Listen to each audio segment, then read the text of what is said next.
बिस्मिल्लाहिर्रहमानिर्रहीम। अस्सलाम वालेकुम नाज़रीन, आज की वीडियो में हम आपको मूली खाने के सेहत बख्श फ़वाइद बताएंगे।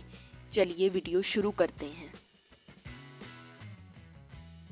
मूली खाने की वजह से गुर्दों के जितने भी मसाइल हैं इनमें कमी आ जाती है।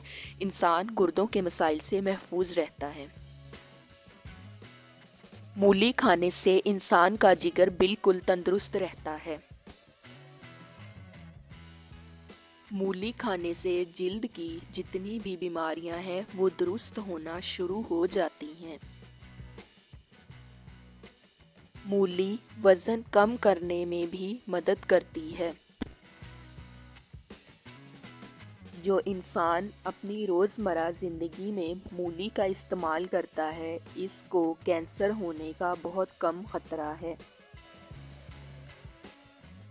मूली सांस वाली बीमारियों को भी कम करती है। अगर आपको वीडियो अच्छी लगी हो तो वीडियो को लाइक और चैनल को सब्सक्राइब कर दें। मिलते हैं अगली वीडियो में। अल्लाह हाफिज़।